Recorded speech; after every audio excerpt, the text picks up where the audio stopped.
சந்திரவண்ணா, நம்ம இன்னைக்கு என்ன ஜூஸ் பண்ண போகிறோம் சொல்லுங்கள் பார்ப்போம். ஆப்பிள் வித் டேட்ஸ் ப்ளஸ் அண்டிப்பருப்பு. ஃப்ரெண்ட்ஸ், இது ஆப்பிள், இது அண்டிப்பருப்பு, இது பேரிச்சப்பழம், அப்புறம் வந்து கொஞ்சம் ஐஸ்கிரீம் வந்து போடலான்னு இருக்கணும் மேலே மேலே. இது எப்படி பண்ணுறதுன்னு சொல்கிறேன், சரியா? ஃபஸ்ட்டு ஆப்பிளை எடுத்து போடணும்,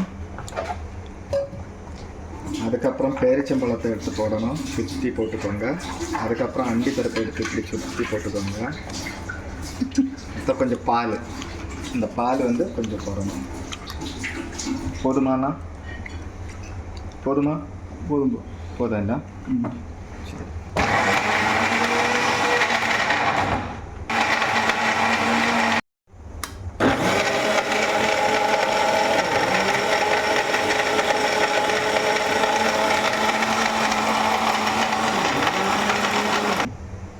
ஃப்ரெண்ட்ஸ் பாருங்கள் எப்படி வந்திருக்குன்னு பாருங்க.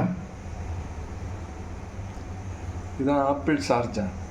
ஆப்பிள் சார்ஜாவாண்ணா இதோட பேர்?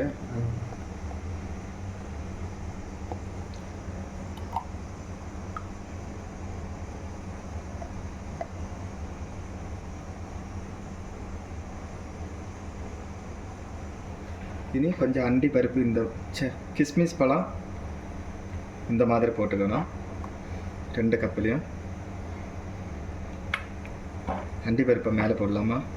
பொடியா இதுலேயே போடவா? மலைச்சாரல் மாதிரி, மல்லிப்பூ மாதிரி. மல்லிப்பூ மாதிரி கொஞ்சம் அண்டி பருப்பு இப்படி போட்டுக்கோங்க. ஓகே கைஸ், இதுக்கு மேலே இந்த மாதிரி கொஞ்சம் ஐஸ்கிரீம் வச்சு வெரைட்டியாக சாப்பிட்லான்னு இருக்கும். ஓகே சந்திரவண்ணா, நெக்ஸ்ட் என்ன பண்ணணும்? ரெஸ்ட்டா முடிஞ்சிருச்சா? ஓகே. இதை அப்புறம் இந்த ஜூஸை பற்றி ஏதாவது சொல்கிறீங்களா? Uses immunity power. சொல்லுங்கள், கேமராவை பக்கத்தில் வந்து சொல்லுங்கள். நைட் டைமில் தான் இது நிறைய சாப்பிடணும்.